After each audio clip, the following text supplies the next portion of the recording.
नमस्कार साथियों, स्वागत है आज आपका फिर से आपके अपने YouTube चैनल SLT टेकन पर। साथियों, आज हम रीट 2021 मैथ की मॉडल टेस्ट पेपर सीरीज के चौथे मॉडल पेपर का सॉल्यूशन इस वीडियो में करके देखने वाले हैं। तो आप इस वीडियो में अंत तक बने रहें और इस वीडियो का लिंक अपने अन्य साथियों को भी शेयर करें, जिससे उनको भी इस वीडियो का लाभ मिल सके और अपने किसी भी प्रश्न के कन्फ्यूजन को दूर कर सकें। साथियों, वीडियो शुरू करें उससे पहले आपसे निवेदन है, यदि अभी तक आपने हमारे YouTube चैनल को सब्सक्राइब नहीं किया है या आप इस YouTube चैनल के ऊपर पहली बार आए हैं तो वीडियो के नीचे दिखाई दे रहे लाल अक्षर के सब्सक्राइब बटन पर क्लिक कर इसे सब्सक्राइब कर लें। साथ में ही दिखाई देने वाले बेल आइकन के ऑल बटन को जरूर प्रेस कर लें ताकि चैनल पर अपलोड होने वाले प्रत्येक वीडियो की सूचना आपको मिलती रहे। और साथियों, इस वीडियो को लाइक ज़रूर करें। तो चलिए अब शुरू करते हैं आज का ये वीडियो और देखते हैं एक एक सवाल को। पहला प्रश्न देखिए, निम्न में से कौन सा सही नहीं है ये आपको बताना है। कौन सा विकल्प सही नहीं है वो आपको बताना था। 1 और आधा दर्जन बराबर 18, तो ये आंसर है वो बिल्कुल सही है। यानी 1 दर्जन में 12 होते हैं और आधे दर्जन में 6 होते हैं, टोटल 18 होता है। फिर 1 मिलीलीटर बराबर 0.1 सेंटीमीटर, ये ऑप्शन है वो भी बिल्कुल सही है, क्योंकि जो 1 सेंटीमीटर होता है उसमें 10 मिलीमीटर होते हैं। तो 1 मिलीमीटर को हम सेंटीमीटर में बदलने के लिए 10 का भाग देंगे तो आएगा 0.1 सेंटीमीटर। इसी तरह से तीसरा ऑप्शन देखिए, 3 लीटर और 30 मिलीलीटर बराबर 330 मिलीलीटर। इसको एक बार आप छोड़िए। 1 पैसा बराबर है 0.01 रुपये। तो यहाँ 1 पैसा है उसको हम रुपये में बदलेंगे तो 100 का भाग लगाएंगे, क्योंकि 1 रुपये में 100 पैसे होते हैं, तो इसका रुपया होगा 0.01 रुपया। तो ये ऑप्शन है वो भी सही है, लेकिन जो तीसरा ऑप्शन है वो गलत होगा और आपके इस पहले प्रश्न का आंसर है वो यही होगा, क्योंकि 3 लीटर होते हैं उसमें 3000 मिलीलीटर होते हैं और प्लस 30 इसमें जोड़ेंगे तो ये होगा 3030 मिलीलीटर। यहाँ दे रखा है 330 मिलीलीटर, तो तीसरा ऑप्शन सही होगा इसका। दूसरा प्रश्न देखिए, निम्न में से कौन सा सही नहीं है। यहाँ भी सही नहीं है वो बताना है। तो 3 घंटे 14 मिनट बिल्कुल सही है।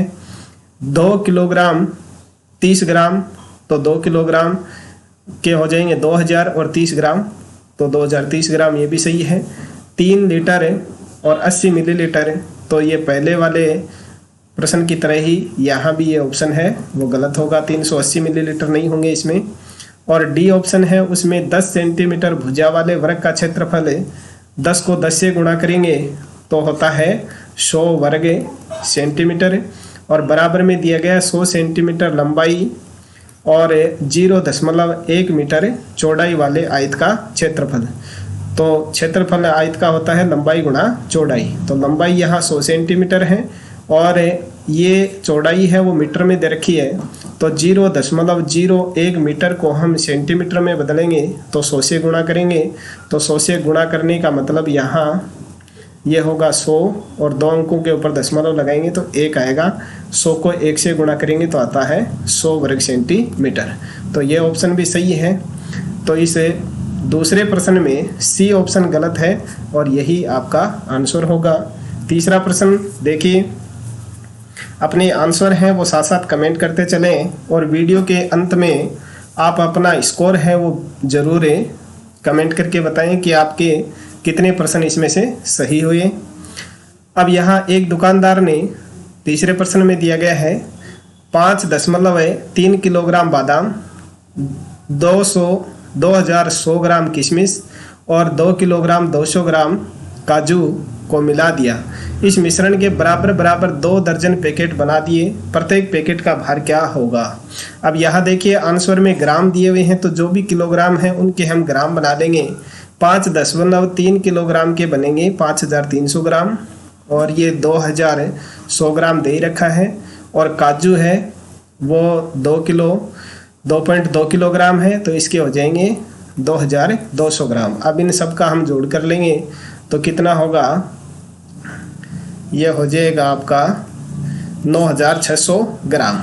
अब यहाँ मिश्रण को बराबर बराबर 2 दर्जन पैकेट, 2 दर्जन का मतलब 24, तो ये 9600 है, उसमें 24 का भाग हम लगा देंगे तो आ जाएगा 24 दूनी 48, 24 तिये 72, 24 चौके 96, 4 बार जाएगा और 2 जीरो लगा देंगे तो 400 ग्राम होगा एक पैकेट का वजन।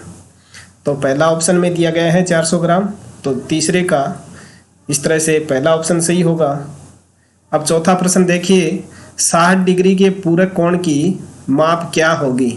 तो साथियों पूरक कोण होते हैं, उन पूरक कोणों का योग होता है 90 डिग्री। अब इसमें से एक 60 डिग्री का दिया हुआ है तो दूसरा कितने डिग्री का होगा, 30 डिग्री का, और 30 डिग्री ए ऑप्शन में सही दिया हुआ है तो ए ऑप्शन इसका सही होगा। नेक्स्ट 5 का प्रश्न देखिए, यदि एक समबाहुभुज की 8 भुजाएं हैं तो प्रत्येक बहिष्कोण बराबर होगा। साथियों जो बहिष्कोण होते हैं किसी भी समबाहुभुज के, उन सभी बहिष्कोणों का योग होता है 360 डिग्री। अब यहाँ समअष्टभुज है, तो समअष्टभुज है तो जो जितनी भुजाएं दी गई हैं उनका भाग हमें 360 में लगा देंगे, तो 360 में 8 का भाग लगाएंगे तो प्रत्येक बहिष्कोण का माप आ जाएगा। 8 का भाग इसमें लगाएंगे तो आएगा 8 चौके 32, 4 बच जाएंगे 40, 8 पंजे 40, यानी 45 डिग्री का होगा प्रत्येक बहिष्कोण, जो ए ऑप्शन में ही दिया हुआ है। नेक्स्ट देखिए 5 का प्रश्न, जब 2 समांतर रेखाओं को एक त्रिक छेदी रेखा काटे, ये मान लीजिए 2 समांतर रेखाएं हैं और इनको इस तरह से एक त्रिक छेदी रेखा काटती है तो इनसे बनने वाले संगत कोण समान होते हैं। तो ये ऑप्शन है वो भी बिल्कुल सही है। एकांतर अंतःकोण समान होते हैं। एकांतर अंतःकोण ये होते हैं जैसे जेड की आकृति बनाते हैं, ये एकांतर कोण इसके बराबर है और ये उल्टा जेड इस तरह से बना रहा है तो ये एकांतर कोण इस एकांतर कोण के बराबर है। और एकांतर बाह्य कोण, ये बाह्य कोण हो गया, इस बाह्य कोण के बराबर में ये बाह्य कोण हो जाएगा और इस बाह्य कोण के बराबर ये बाह्य कोण हो जाएगा। और जो संगत कोण थे, ये संगत कोण ये है तो इसके संगत कोण ये हो जाएगा, इसके संगत कोण ये हो जाएगा। तो इसमें ये तीनों ऑप्शन है सही हैं। तो इसको बताने के लिए जो 4th ऑप्शन है डी वाला, उपरोक्त सभी इसमें सही हैं। नेक्स्ट 7 का प्रश्न देखिए, निम्न में से किन डिग्री मापों से एक त्रिभुज की रचना संभव है।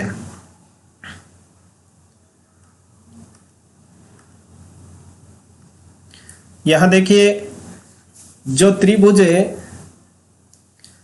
यहां कोणों की माप दी गई है तो त्रिभुज के तीनों कोणों का माप होता है 180 डिग्री।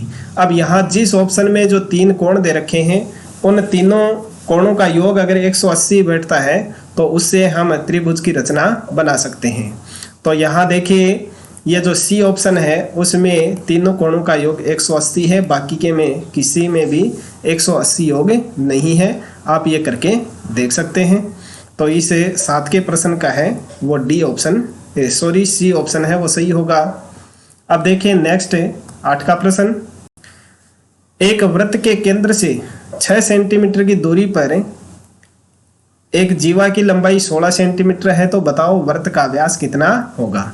ये साथियों एक वृत्त है जैसे, अब इस वृत्त का ये केंद्र बिंदु है और इस केंद्र बिंदु से 6 सेंटीमीटर की ये दूरी है और इस दूरी पर एक ऐसे जीवा बनी हुई है और इस जीवा की लंबाई है 16 सेंटीमीटर और इस जो केंद्र से होकर के इस जीवा के ऊपर जो मिलने वाली रेखा है उसकी लंबाई है 6 सेंटीमीटर। अब हमें व्यास बताना है तो यहाँ साथियों देखिए इस केंद्र बिंदु से हम यहाँ इस परिधि तक इसको इस तरह से मिला देते हैं तो ये एक यहाँ क्या बन जाएगा, समकोण त्रिभुज बन जाएगा।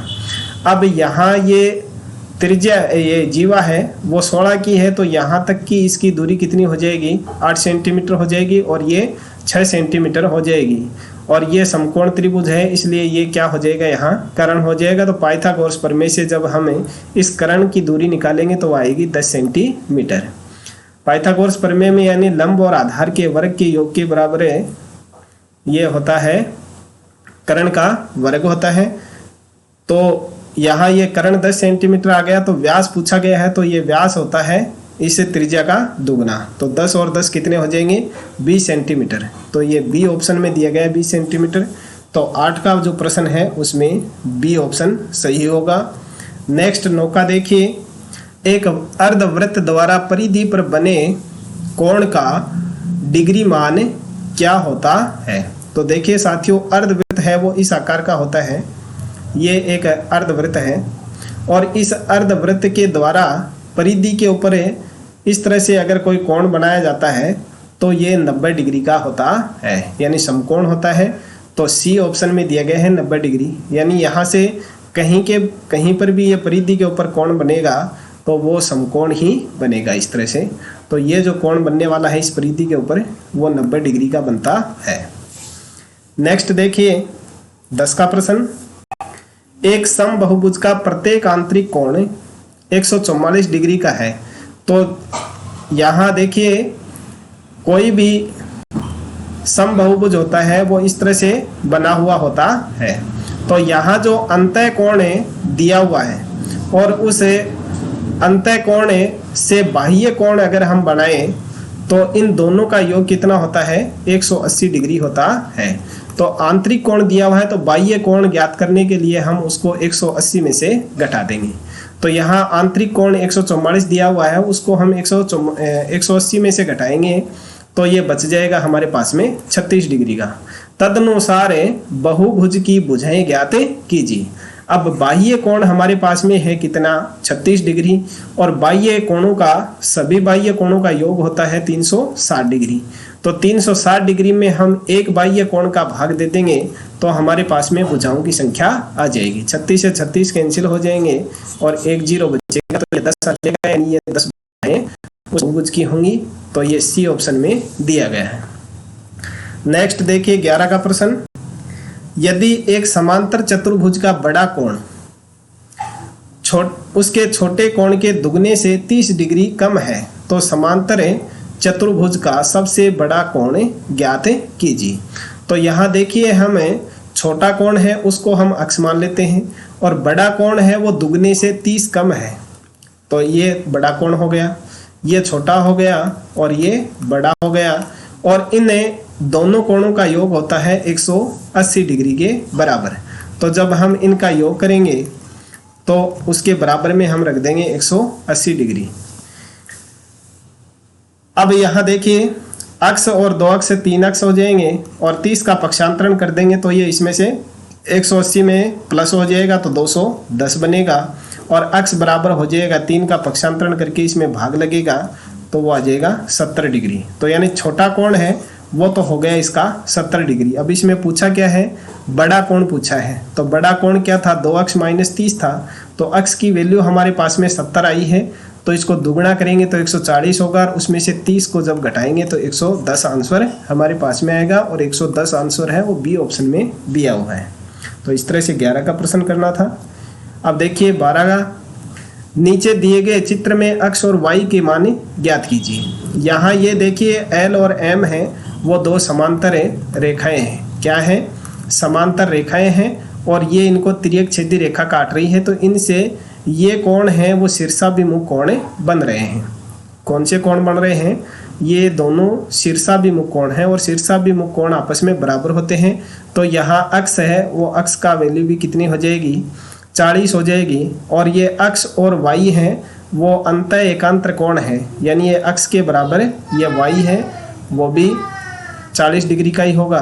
तो यहाँ अक्ष और वाई है, उन दोनों का मान 40-40 डिग्री होगा। तो ए ऑप्शन में दिया गया है, ये ए ऑप्शन इसका सही हो जाएगा। 12वां प्रश्न देखिए, 13वां देखिए, दिए गए चित्र में कोण BOC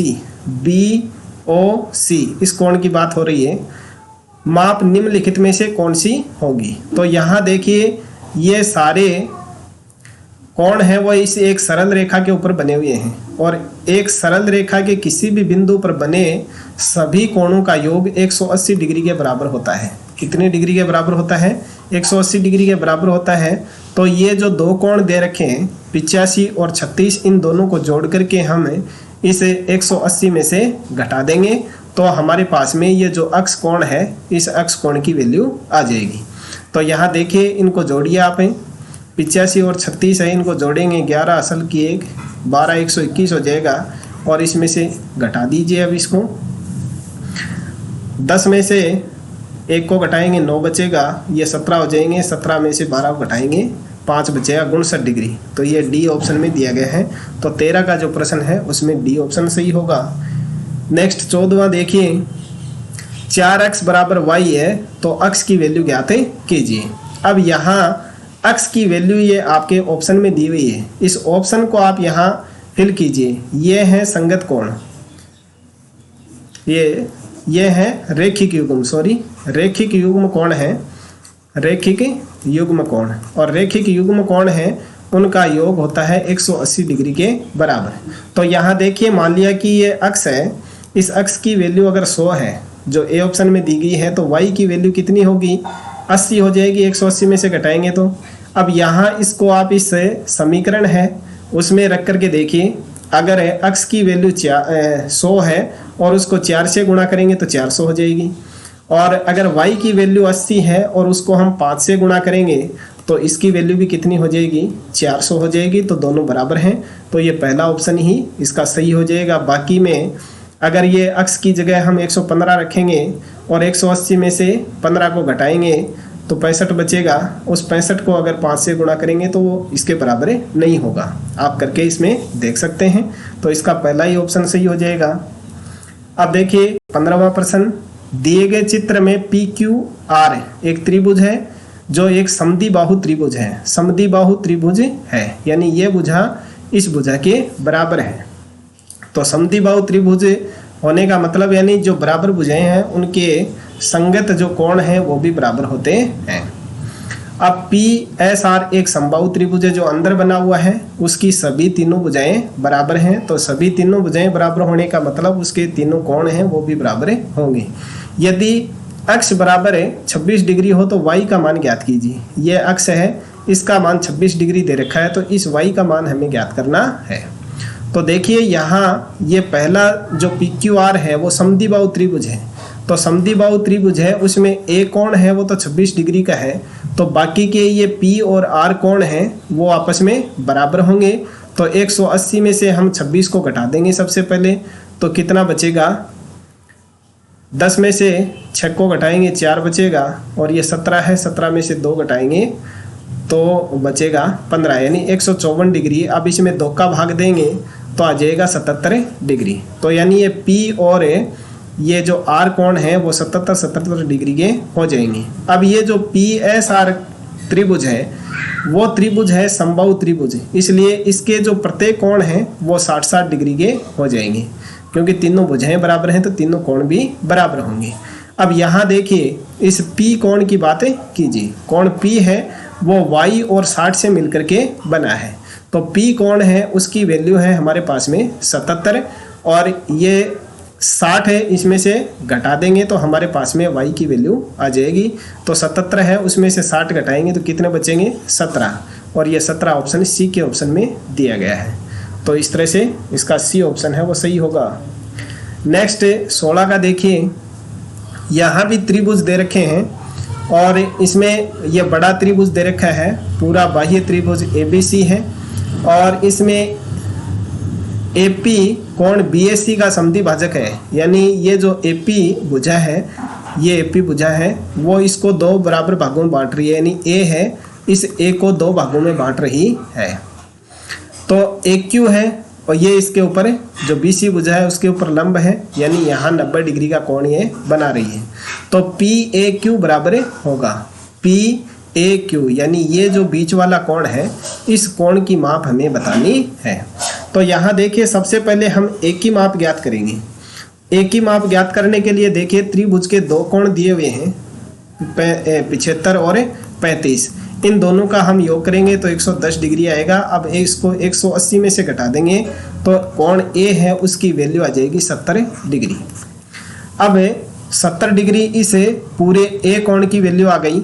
अब यहाँ देखिए त्रिभुज ए बी क्यू की अगर हम बात करें तो यहाँ इसमें भी दो कोण दिए हुए हैं, ये 75 का और ये 90 का है। 75 और जब 90 को हम जोड़ेंगे तो ये होता है 165। तो 165 को अगर हम 180 में से घटाएंगे तो ये बच जाएगा 15 डिग्री का। कितने डिग्री का? ये जो कोण है वो 15 डिग्री का आ जाएगा। अब ये जो पूरा ए कोण था वो 70 का था और एपी भुजा है वो इसको दो बराबर भागों में बांट रही थी, तो यानी ये बी ए पी है, इसकी माप है वो कितनी है? 35 है। अब 35 में से ये इस तरफ वाला तो 15 डिग्री का आ गया, तो अब ये इधर वाला कितने का बचेगा वही हमें ज्ञात करना है। तो इस 35 में से 15 घटा देंगे तो ये आएगा 20 डिग्री का, और 20 डिग्री ए वाले ऑप्शन में ही दिया हुआ है। तो ये ए का ऑप्शन इस तरह से 16 के में सही हो जाएगा। अब 17 का देखिए, इसमें इस अक्ष की वैल्यू आपको बतानी है। तो यहाँ देखिए ये जो ए की जीवा है, ये जीवा दी हुई है वृत्त की AC, और इस ए की जीवा के ऊपर परिधि, वृत्त की परिधि के ऊपर जो जितने भी कोण बनते हैं वो बराबर माप के होते हैं। तो यानी 20 डिग्री बी जो कोण है वो 40 डिग्री का है, तो ये डी कोण है वो भी 40 डिग्री का हो जाएगा। तो अब ये त्रिभुज ADC है, उसमें ये दो कोण हमारे पास में आ गए, एक तो 65 डिग्री का और एक 40 डिग्री का। तो इससे हम ये तीसरा कोण है वो 180 में से घटा करके इनको ज्ञात कर लेंगे।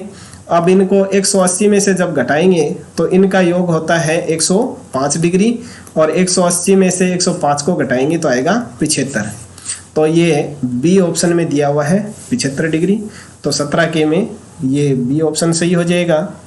अपने आंसर हैं वो कमेंट करते चलें और सेशन को लाइक जरूर करें यदि आपको ये सवाल समझ में आ रहे हैं तो। अब देखिए 18 का, नीचे दिए गए चित्र में अक्ष का मान ज्ञात कीजिए। यहाँ इस चित्र में देखिए ये एक चक्रीय चतुर्भुज है। क्या है? चक्रीय चतुर्भुज है, और चक्रीय चतुर्भुज है उसमें समूह कोणों का योग 180 डिग्री के बराबर होता है। किसके बराबर होता है? 180 डिग्री के बराबर होता है। तो ये डी कोण यहाँ 100 डिग्री का है, तो ये 180 में से घटा देंगे तो ये कोण कितना आएगा? 80 डिग्री का। अब ये AE भुजा है, AE जो भुजा है उस भुजा के ऊपर ये B बिंदु है, इस B बिंदु के द्वारा ये दोनों रेखिक युग्म कोण बन रहे हैं। रेखिक युग्म है तो ये 80 का है, तो ये बाहर जो अक्ष डिग्री वाला है वो 180 में से जब 80 को घटाएंगे तो कितने डिग्री का आएगा? 100 डिग्री का आएगा। तो इस तरह से ए ऑप्शन में ये 100 डिग्री दिया हुआ है, तो ए ऑप्शन इस 18 के प्रश्न का सही होगा। अब देखिए नेक्स्ट 19 का प्रश्न।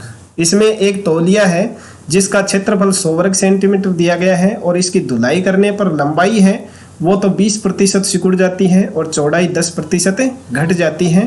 तो तौलिया के क्षेत्रफल में कुल कितनी कमी आई वो हमें ज्ञात करना है। तो यहाँ देखिए ये जो तौलिया है इसका पहले क्षेत्रफल था 100 वर्ग सेंटीमीटर। अब यहाँ हम इसकी लंबाई को मान लेते हैं जैसे 20 और चौड़ाई को मान लेते हैं 5। तो यहाँ 20 को 5 से गुणा करेंगे तो 100 वर्ग सेंटीमीटर हो जाएगा। अब ये लंबाई है उसमें तो कितनी कमी आ गई? 20% की कमी आ गई। तो ये 20 थी, इसमें 20% की कमी आ गई, तो यानी इसको 20 का 20% हम ज्ञात कर लेंगे तो कितना आ जाएगा? यानी 4 आ जाएगा। तो यानी ये लंबाई है वो कितनी बच गई? 20 की जगह 16 बच गई। अब इसी तरह से जो 5 है उसे 5 का हम ज्ञात कर लेंगे 10%, क्योंकि 10% है वो चौड़ाई घट रही है, तो इसका 10% हम ज्ञात कर लेंगे। 1 0 से 1 0 काट देंगे और ये आ जाएगा 5 एकम 5 और ये 2, यानी 1/2। इसको हम 0.5 भी कह सकते हैं, यानी 5 में से 0.5 मीटर दूरी है, सेंटीमीटर दूरी है वो कम हो जाती है। तो यानी यहाँ बच गई आपकी 4.5 सेंटीमीटर लंबाई। तो अब हम इसका क्षेत्रफल ज्ञात करेंगे, तो 16 को हम गुणा करेंगे 4.5 से। तो देखिए 16 चौके 64 एक हो गया, और 16 को 0.5 से गुणा करेंगे तो 8 आएगा। अब इनको जोड़ेंगे हम, 64 और 8 को जोड़ते हैं तो आता है 72। अब पहले क्षेत्रफल कितना था इसका, 100 था, और अब सिकुड़ने के बाद में यानी घटने के बाद में इसका क्षेत्रफल कितना आया, 72 वर्ग सेंटीमीटर। तो कितने की कमी आ गई, यानी 28% की कमी आ गई, जो बी ऑप्शन में दिया हुआ है। अब देखिए नेक्स्ट 20 का प्रश्न, उस अर्धवृत्त का क्षेत्रफल क्या होगा जिसकी परिधि 36 सेंटीमीटर है। इस प्रश्न को आप अच्छी तरह से समझे, इंपॉर्टेंट प्रश्न है ये। यहाँ देखिए अर्धवृत्त की बात की जा रही है, ये अर्धवृत्त है और इस अर्धवृत्त की परिधि यहाँ दे रखी है 36 सेंटीमीटर, यानी ये चारों तरफ की इसकी लंबाई है, वो इसकी परिधि या इसको हम कहें तो परिमाप भी कह सकते हैं। तो यहाँ ये देखिए बनता है पाई आर, और ये तो हो गया पाई आर, यानी पूरे वृत्त की जो परिधि होती है वो 2 पाई आर होती है, लेकिन ये आधा ही वृत्त है, इसलिए 2 का भाग जब देंगे तो इसमें कितना बचेगा, पाई आर ही बचेगा। 2 पाई आर में 2 का भाग देंगे तो 2 से 2 कैंसिल हो जाएगा, पाई आर बचेगा। और साथ में इसमें ये व्यास है, वो व्यास और मिला हुआ है, तो व्यास को हम 2r से व्यक्त कर सकते हैं। तो पाई आर प्लस 2r है, उसके बराबर में कितनी है, 36 है। तो इसके माध्यम से हम r ज्ञात करेंगे, यानी त्रिज्या इसकी ज्ञात करेंगे।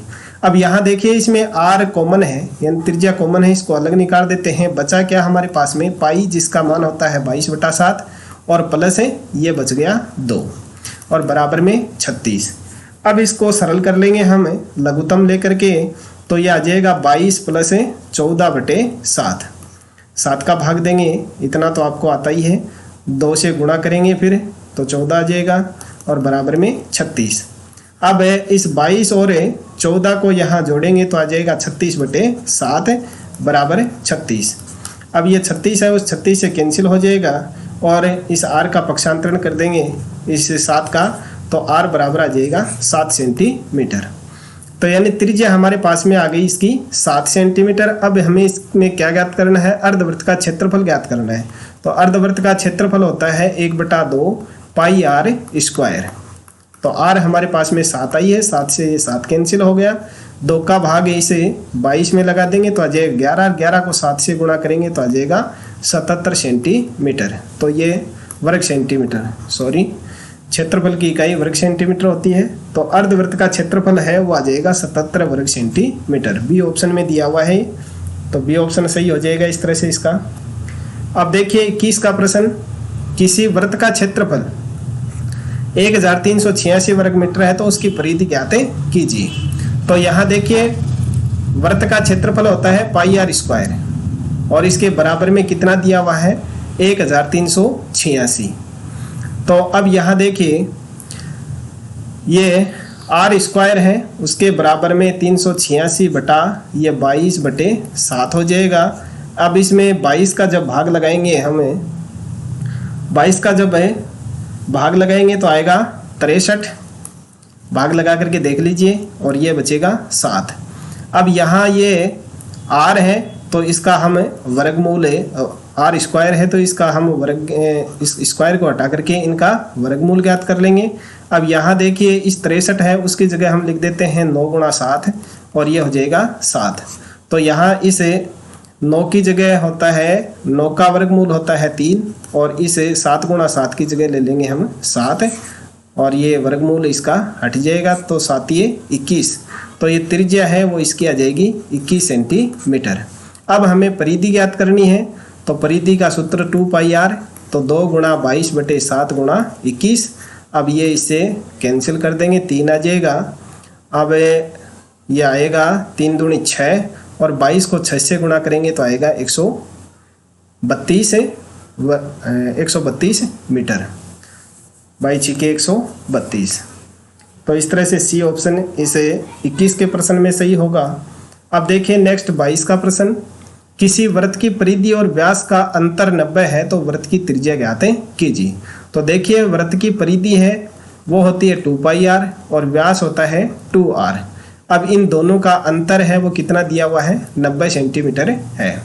तो यहाँ देखिए 2r इनमें से कॉमन है दोनों में, तो 2r है उसको अलग निकाल देंगे तो यहाँ से हमारे पास में क्या बचेगा, पाई माइनस 1 बराबर 90। अब ये 2 है, इसे कैंसिल कर देंगे तो यहाँ 45 बच जाएगा।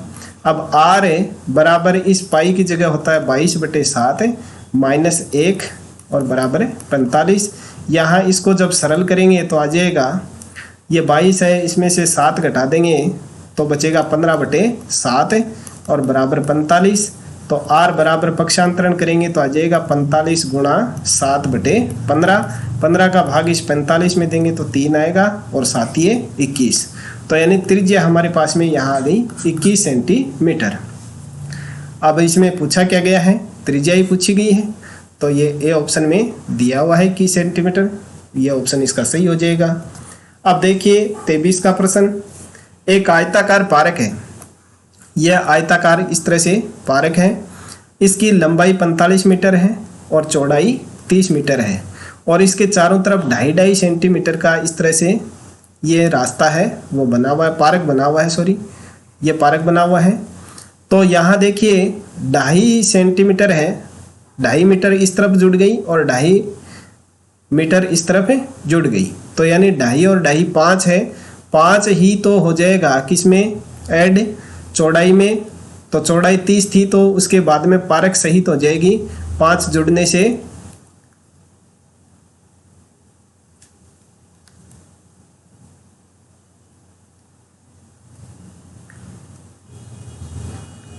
चौड़ाई में 5 जुड़ जाएगा और लंबाई है उसमें भी ये 2.5 इस तरफ वाली 2.5 इस तरफ वाली, तो चौड़ाई है वो पहले 45 थी और पार्क सही तो होने पर 5 और जुड़ जाएंगे तो ये 50 हो जाएगी और ये हो जाएगी 35। तो अब हमें इस रास्ते का क्षेत्रफल ज्ञात करने के लिए पहले तो जो पार्क रहित आयताकार पार्क रास्ते रहित जो पार्क है उसका क्षेत्रफल हम ज्ञात कर लेंगे। 45 है उसको 30 से गुणा करेंगे, तो 35 को 30 से जब गुणा करेंगे तो आएगा 1350 वर्ग मीटर। और जब इसके अंदर है चारों तरफ का जो रास्ता है उसको ऐड कर लेंगे तो लंबाई चौड़ाई हमारे पास में आ जाएगी 35 और 50। तो 50 को जब 35 से गुणा करेंगे तो हमारे पास में आएगा 1750 वर्ग मीटर। अब इन दोनों का अंतर है वो ज्ञात कर लेंगे, यानी जो रास्ते सहित पार्क है उसका क्षेत्रफल है 1750 वर्ग मीटर, उसमें से 1350 वर्ग मीटर को घटा देंगे तो 400 वर्ग मीटर हमारे पास में इससे जो रास्ता है उसका क्षेत्रफल आएगा 400 वर्ग मीटर। सी ऑप्शन में दिया हुआ है तो ये सी ऑप्शन इसका सही हो जाएगा। 24 का प्रश्न देखिए, इसमें एक आयताकार प्लॉट है, उसकी लंबाई उसकी चौड़ाई से 60% अधिक है। यदि उस आयताकार आयत की लंबाई और चौड़ाई का अंतर 24 सेंटीमीटर हो तो आयत का क्षेत्रफल ज्ञात कीजिए। अब यहाँ लंबाई चौड़ाई से 60% अधिक है, तो मान लिया चौड़ाई है उसको हम 10 मीटर मान लेते हैं या सेंटीमीटर मान लेते हैं। अब जो लंबाई है वो 10 तो है ही, साथ में 60% इसकी अधिक और है, तो 10 का 60% हम और ज्ञात कर लेंगे तो 10 का 60% हो जाएगा 6। तो इस तरह से इसकी लंबाई कितनी हो जाएगी 16 सेंटीमीटर। अब यहाँ देखिए इन दोनों का अंतर क्या है, 16 में से 10 को घटाएंगे तो कितना आया 6 सेंटीमीटर का अंतर आया। लेकिन यहाँ अंतर है वो कितना दिया हुआ है 24 दिया हुआ है, 24 सेंटीमीटर दिया हुआ है, तो ये 6 है उसका कितना गुना है 24 यानी 4 गुना है। 6 को 4 से गुणा करेंगे तो हमारे पास में कितना आएगा 24 आएगा। तो ये लंबाई है और चौड़ाई है उसको हम 4 से गुणा कर देंगे, तो यानी ये लंबाई है चौड़ाई है वो तो हो जाएगी 40 और लंबाई हो जाएगी 16 चौके 64। अब इन दोनों का आपस में क्या कर देंगे गुणा कर देंगे और जब 40 का 64 से गुणा करेंगे तो वो हो जाएगा इस आयत का क्षेत्रफल और 40 को 64 से गुणा करने पर आएगा 2560 वर्ग सेंटीमीटर। तो सी ऑप्शन में ये दिया हुआ है तो सी ऑप्शन इसका सही हो जाएगा। नेक्स्ट देखिए 25 का, एक आयताकार खेत है, ये आयताकार एक खेत है और इसका एक विकिरण है वो 17 मीटर का दिया हुआ है और इसका जो परिमाप है यानी चारों तरफ की लंबाई है वो दे रखी है 46 मीटर। तो इसका जो अर्ध परिमाप है यानी ये त्रिभुज की अगर हम बात करें तो ये अर्ध परिमाप इसका कितना हो जाएगा 23 मीटर हो जाएगा। कितना हो जाएगा 23 मीटर, यानी ये लंबाई और ये चौड़ाई है इन दोनों का योग हो जाएगा 23 मीटर। अब यहाँ हम पाइथागोरस प्रमेय के ऊपर विचार करें, क्योंकि ये यहाँ समकोण त्रिभुज बन रहा है। तो पाइथागोरस प्रमेय में कर्ण का वर्ग है वो अन्य दो भुजाओं के वर्ग के योग के बराबर होता है। तो यहाँ देखिए, इस भुजा को हम 15 मान लें और इसको 8 मान लें, तो इन दोनों का जब हम वर्ग करेंगे तो वो 17 के वर्ग के योग के बराबर होता है। और 15 और 8 का योग जब हम करते हैं तो वो 23 होता है। तो अब ये लंबाई हो गई आयत की 15 और ये चौड़ाई है वो हो गई 8 मीटर। अब इन दोनों का लंबाई चौड़ाई का जब हम गुणा करते हैं तो वो आयत का क्षेत्रफल होता है। तो 15 को 8 से गुणा करेंगे तो 15 8 120 वर्ग मीटर इस आयताकार खेत का क्षेत्रफल हो जाएगा। नेक्स्ट देखिए 26 का प्रश्न। खेल के किसी मैदान में 15 मीटर और 30 मीटर लंबे दो खंबे लगे हुए हैं। ये 15 मीटर का है और ये 30 मीटर का ये खंबे हैं दो खेल के मैदान में। इनके आधार के बीच की दूरी 36 मीटर है। ये दूरी है वो 36 मीटर की है, ये 15 का है और ये 30 मीटर का है। तो इनके शीर्षों के बीच की दूरी, ये जो शीर्ष हैं इनके बीच की दूरी ज्ञात करनी है। तो यहाँ देखिए हम इसको इस तरह से बना लेंगे। तो ये 36 मीटर की है तो ये भी 36 मीटर हो जाएगा। यहाँ तक की 15 हो गई तो ये 15 हो गई। अब यहाँ देखिए समकोण त्रिभुज बन गया। तो यहाँ ये 36 है, ये 15 है और ये कर्ण हो गया। तो पाइथागोरस प्रमेय के द्वारा जब हम इस कर्ण को ज्ञात करेंगे, इन दोनों का वर्ग करेंगे, उनका योग करेंगे और उन योग का हम वर्गमूल निकालेंगे तो वो इसके बराबर होगा। तो ये यहाँ आएगी 39 मीटर और 39 मीटर दिया हुआ है बी ऑप्शन में। आप इनका वर्ग करके ज्ञात कर सकते हैं।